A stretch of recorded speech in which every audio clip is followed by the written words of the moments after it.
is November 23rd, 2025. This garden has been going on for about 5 years now. Starting to get some mature stuff. This is not one of them. This was one of the last things I planted. Mexican mint marigold. Got a couple of tomatoes. Came up with the from the compost, I'm assuming. Another one over here.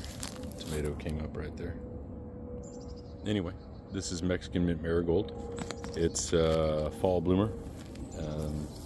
Beautiful. Just starting to bloom, just starting to come out. And next year, most of these should be mature. This is the second year for many of them, third year for a couple of them. So next year should be a lot better. And they're just starting to show. Canna lilies here. This is going to be an eye popper. Right now, it's not so much. It's just a vacation home. I'm not here very much, and these are kind of left to their own devices.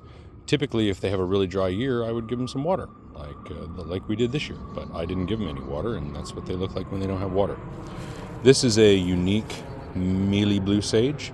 It is slightly different than a store-bought mealy blue sage, and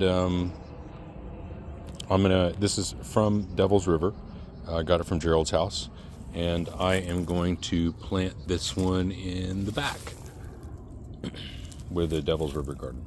This is an oxblood daisy, and it never came up this year. Never bloomed this year. It usually doesn't bloom until after a big rain, and it's so dry. It's so dry this year. These are some cannas, or were some cannas right here. They didn't quite make it, and that's okay because I've got some others that are going to go here that are bigger. They're red, and they're going to go in the back. They're from Lois Hoffman's garden, so pretty excited about that. Another mealy blue sage. This stuff is so tough.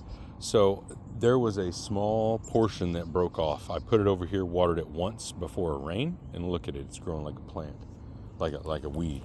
It's crazy. The Salvia gregii looks pretty good this year. Again, everything's super dry. It hasn't rained maybe once or twice since July. So everything's super dry, but Salvia gregii looks good. This is Mystic Spire's sage. The Mystic Spire's sage bloom looks pretty good this time of year. These things are short-lived plants. And so I've tried to pin some down over here. Hopefully we'll get some more plants right here. There it is, pinned down. Hopefully I'll get 1, 2, 3 different ones. I pinned down one branch that has several different nodes on it. So hopefully that'll work out. We got one more here, and then where I'm standing should be the rest, but they're just not here. This is Forsythia sage, or Salvia forsythia, something like that. And I think it's a relation to Salvia gregii, but it definitely has a boxy stem, but it's much bigger, and the flowers stick out much more. So this is here just to add some fall color to this bed. It does pretty well. These bollards are here because people think it's okay to park on my flowers, like literally on my flowers. This area is gone here because people park on my flowers. So now I have an economics professor and a finance professor and an accounting professor. And they teach people the value of not running over rocks. So that's my way of dealing with it. So the Forsythia sage looks great.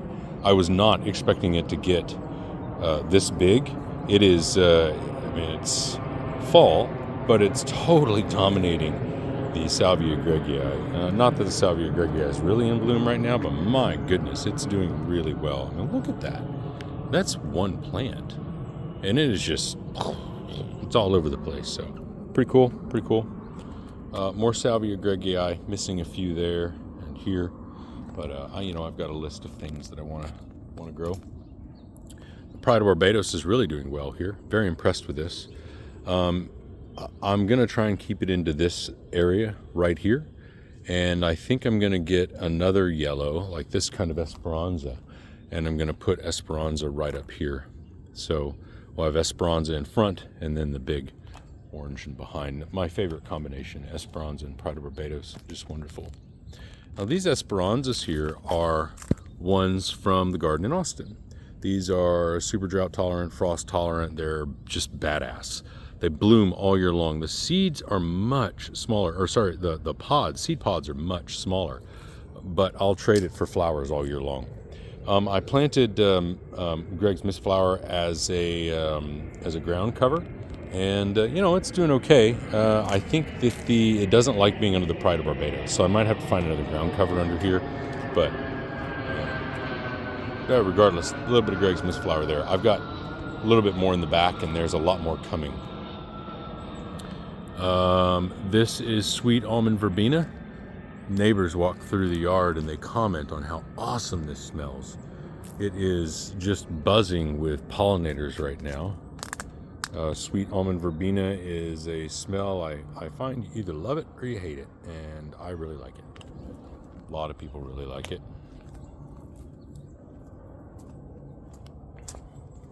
It's gotten really big. It is grown outside of the bed there, but yeah, I can adjust that. Not difficult. I haven't done anything with this bed yet. I think I'm just going to this bed right here. I think I'm just going to expand it, get rid of this bed, turn it into grass, put a tree here and a tree over here, 2 pecan trees that are going to be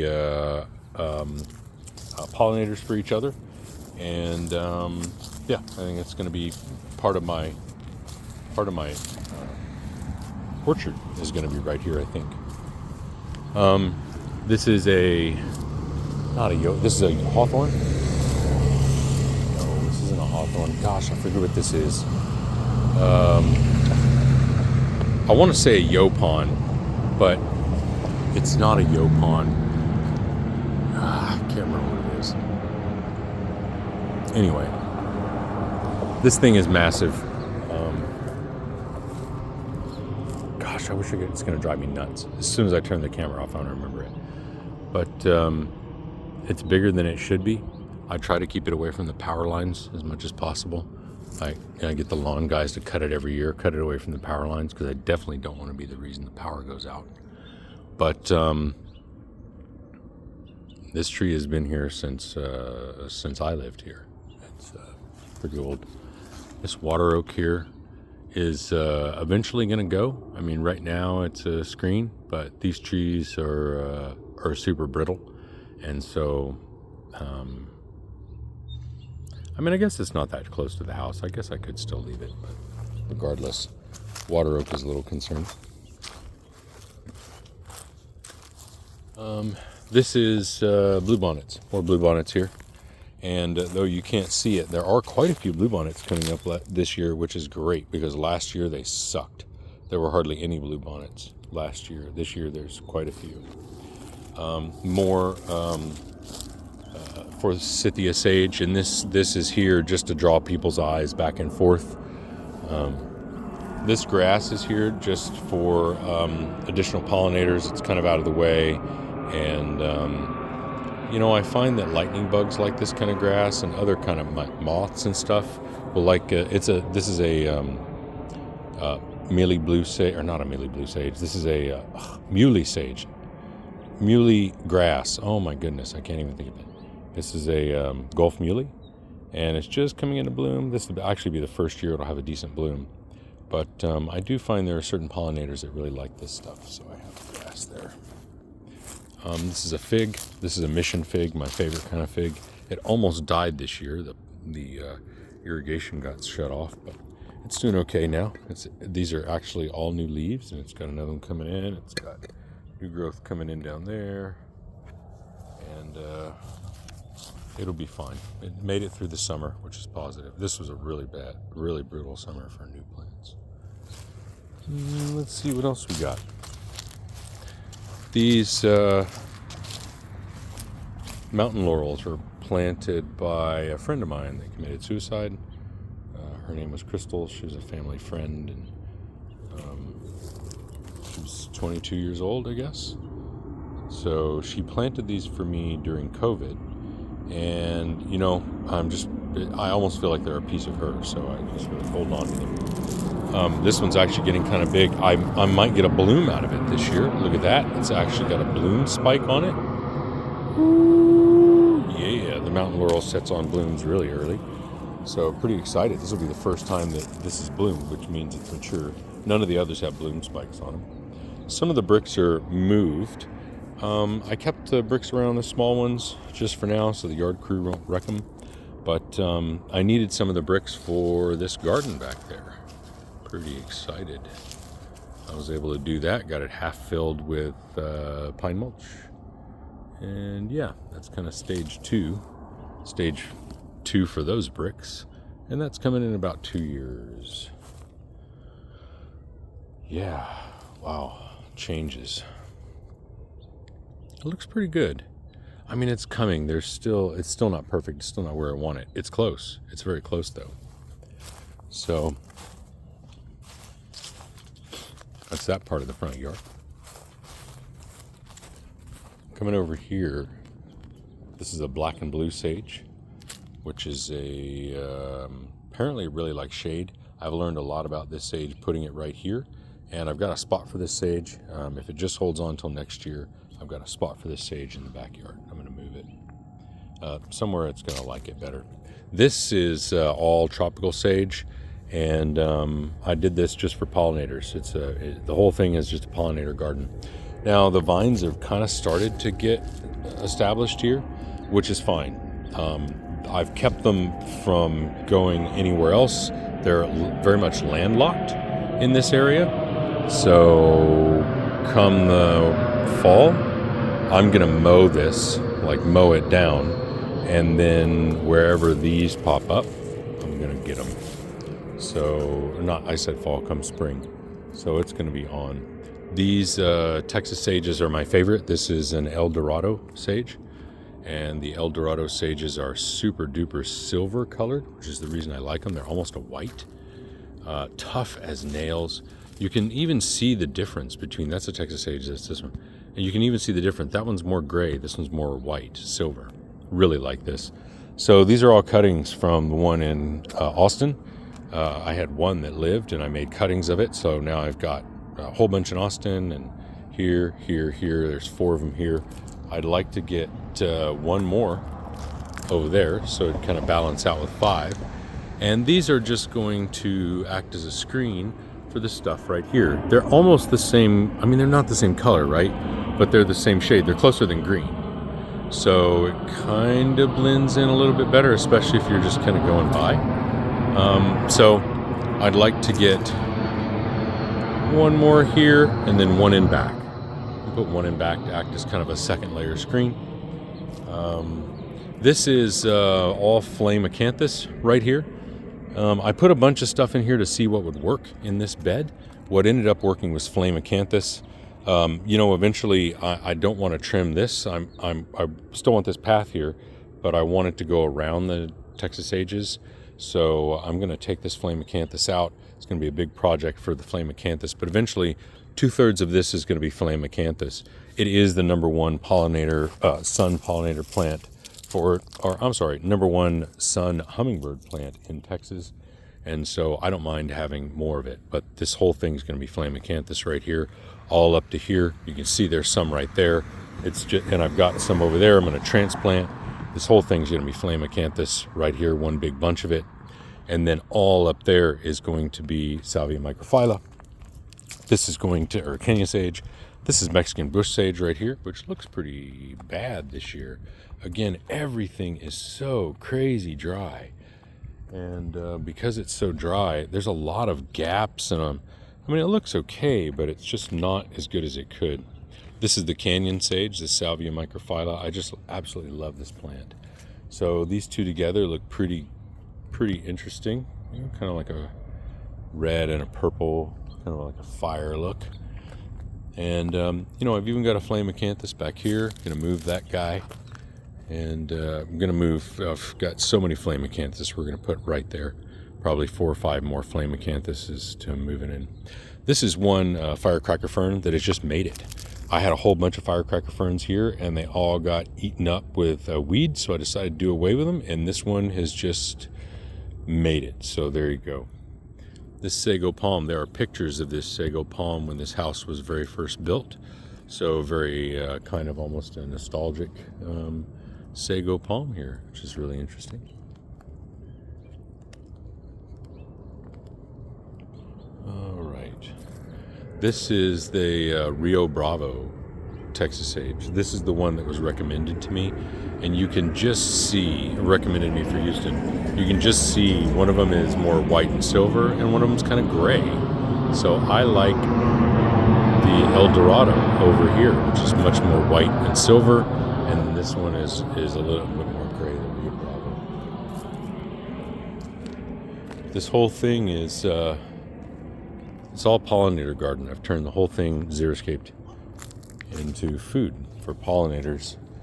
And the good thing is it doesn't look awesome right now, but the plants are established. I can work with this. So once I live here full time in about another 1.5 to 2 years, I'm working with a full palette, established palette, as opposed to having to wait for something to be established. Yeah, I want more Mexican bush sage here. I'm going to double or triple the amount of Mexican bush sage here. I do think it will do better in years where it's more wet, and this is not one of those years. And then we're going to have a path in the middle right here, because there's a manhole cover right here. So I'm going to have a path right here, like a full-time path, so that people can come and go with the manhole. And I'm going to have a full-time path over here so that people can come and go with the manhole. There shouldn't be any problems there. But, going to cover the rest of that up with Mexican bush sage. All right. And over here, we've got some variegated ginger. I just love the way this stuff looks. Yeah, I really neglect this because it's a root, but it was looking really dry. You can even kind of see it's kind of looking really dry, so I gave it a little bit of water a couple days ago. Wow, does it respond really quickly. Stuff looks pretty good now. This is an acacia orchid that I put in the ground here, and in about 5 years, it's going to be 12 feet tall, and it's going to be a great screen for this. Any traffic coming here is it's going to give me a little bit of privacy. This is a new gold lantana. I'm going to move this next year. I just got a lantana garden established this year, so I wasn't really sure what to do with this, but I am going to move this year, for sure, over to the other lantanas. I'm excited for this. Oh my gosh, it's almost there. Now, again, it's super dry because it didn't really rain this year, but these plumbagos are going to be a showstopper whenever I put the esperanzas behind them. I'm going to put 7 esperanzas right here, and I'm going to do one more layer of plumbago. And so we're going to have 3 full layers of plumbago, and then esperanza right behind them, and acacia orchid behind. It's just going to look beautiful. These are pretty hurting, but they made it through summer, and that's what I needed. As long as they made it through summer, they'll make it through next year. So, yeah, I'm excited to see. This is a second year. All the rest of these are first year plants. So this is or maybe 1.5 years. This one's 2 to 2.5 years. So next year it'll be mature. So I'm expecting big things from this. Really, really.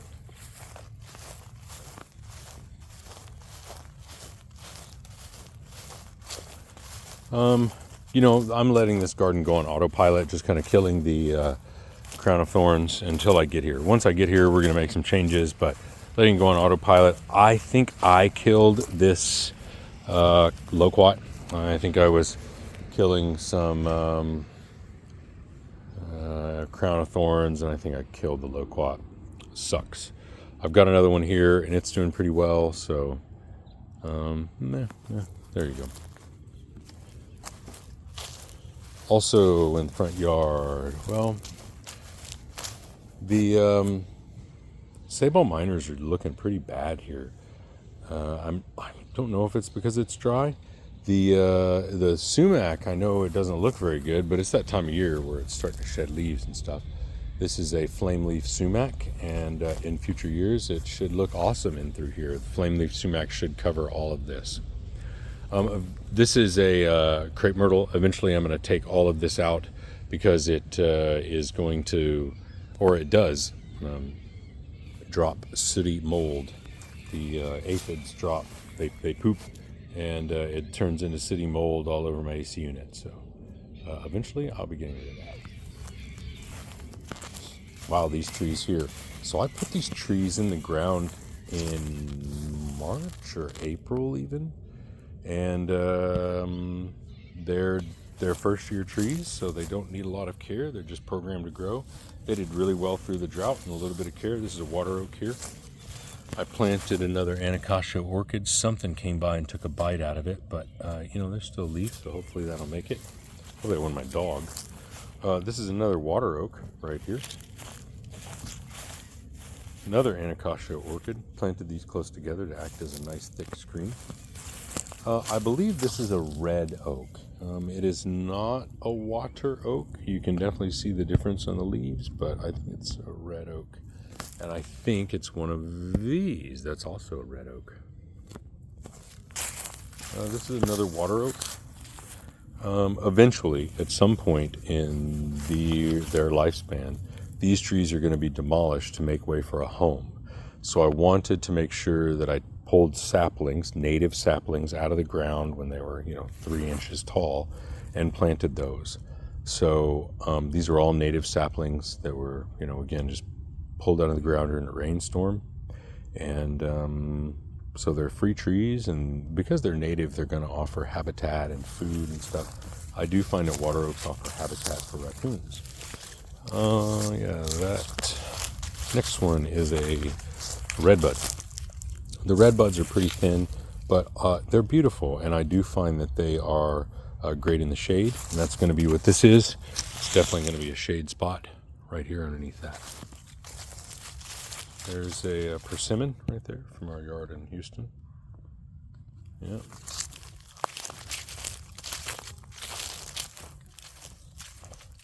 Another persimmon here. The persimmons are going to be food. I mean, the trees over here are going to be habitat, and these are going to be food. This is a native Texas persimmon. They know to look for this. Oh wow, what a beautiful sunset. Oh my goodness. Just stunning. That's beautiful. And then we have a mountain laurel. Mountain laurel, again, this just came from home. It's a sapling, and it doubled in size since I put it in the ground. So wonderful, wonderful. It's in a good spot. This is a rough leaf dogwood. I'm really excited to see what it looks like next year.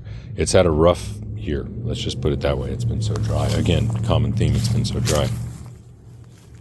This is a sedge. I can't remember what kind of sedge it is. A cedar sedge maybe, or a Berkeley. Not a Berkeley, I think it's a cedar sedge. And this is another kind of sedge. This might be the cedar sedge, actually.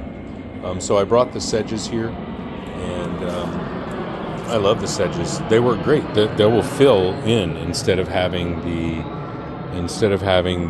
Asian jasmine. The sedges will fill in. And this is a foxtail fern. So that guy's struggling along too. There you go.